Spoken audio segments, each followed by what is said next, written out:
Standards and expectations. Talked about the most, but are they truly in place in your organization? And what is the ultimate obstruction to maintaining and evolving standards in your organization?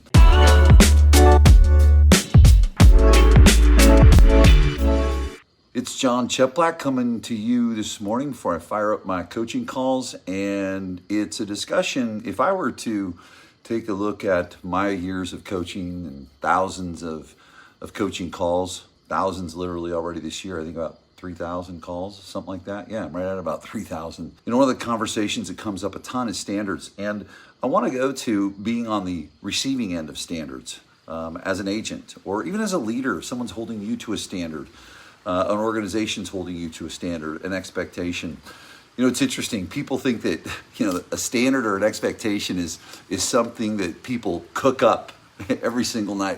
What can I think of to make someone's life tougher on them? I mean, really, when you think about it when someone comes to you with a new standard or a new expectation. And that's just the result of us not wanting change.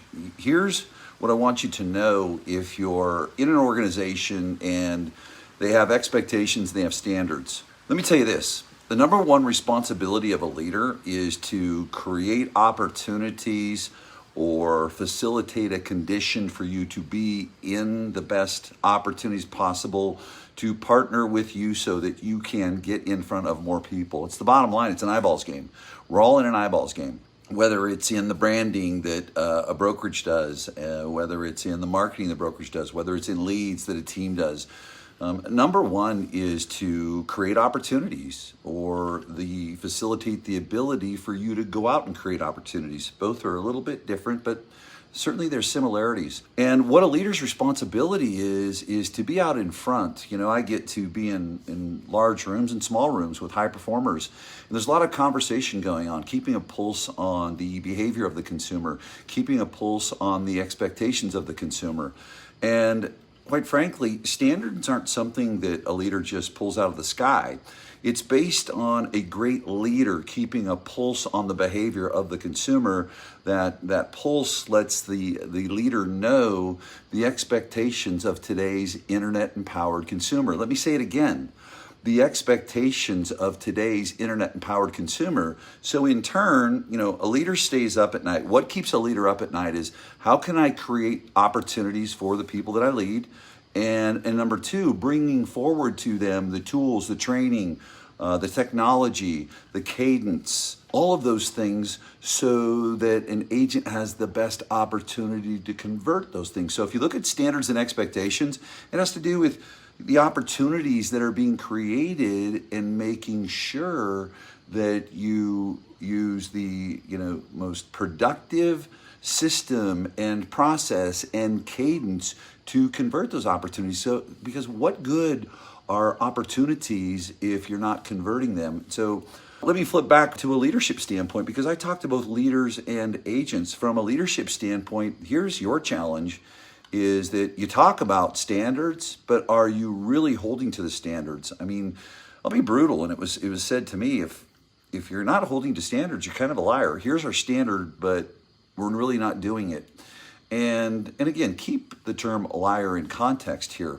What happens is, if you don't hold to the standards, your agents look at you and they hear what you say and say, yeah, he or she'll never enforce it, no biggie. And so you have this problem. Now let me get down to the root of this.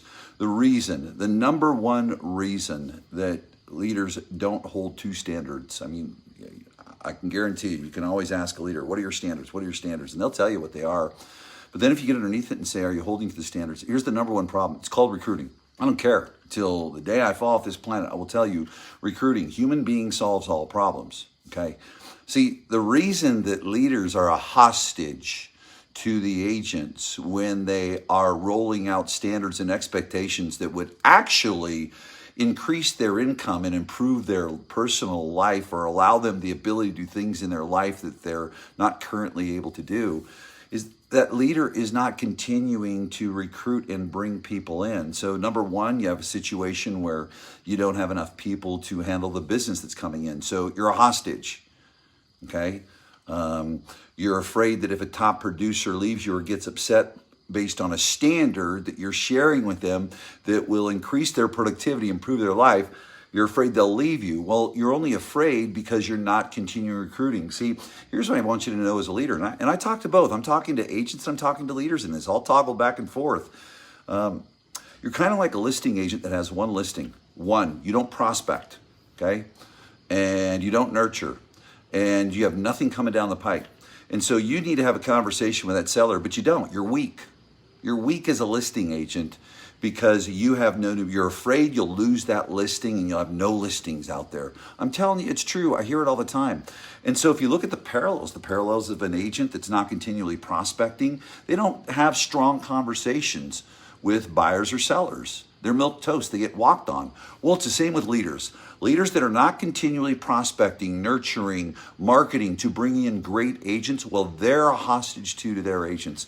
So here's the bottom line, and this is my intention is for everyone. I work with agents, I work with leaders. Agents, you need to embrace the standards. You need to embrace the standards and the expectations the leader's bringing to you. They're not sitting up at night cooking up things to upset you and make you do things you don't like doing. No, what they're doing is they're really thinking about you and your family. They're thinking about it keeps them up at night. How can I create opportunities, number one? And number two, what do they need to do to convert those opportunities? What are the critical things they need to do? Well, those are then conveyed out as standard and expectations. Because if you just simply tell a human being, hey, you should do this, well, people aren't going to do it. And even if you call it a standard or expectation, a lot of times agents won't take that action. And I'm telling you, agents, you need to embrace it. If you're with your leader, you're there, big reason, you trust them. And so number two, you need to listen to them. And number three, you need to take that action. Here's what I say to everyone. Question everything you're told by testing it over time and getting enough bats so that you can step back and look at the activity you've done, a body of work, and then assess. Maybe it's a skill set thing. Maybe it doesn't work. I highly doubt it, though. If you have a leader that has built a team, if you have a leader that has a brokerage, they might know what they're talking about. So leaders, you need to have standards and expectations. You need to keep recruiting so you can hold people to it, because you're doing a disservice to your agents if you're not recruiting more people in. Because here's where the disservice is. If you're not holding them accountable to standards and expectations, shame on you. You're harming their production. You're harming their production. And agents, if you don't embrace these standards and expectations your leaders give to you, go somewhere else then. Go somewhere else, because you're wasting everyone else's time. You are a fracture to a culture. Okay, to a vision and a mission. But here's what I want. I want everyone to just recognize we all want opportunities. We all want to convert them. Trust your leaders who have standards and expectations. Leaders keep recruiting, and agents keep doing the activity. You're with your leader for a reason. A big reason, you trust them. Have an amazing day.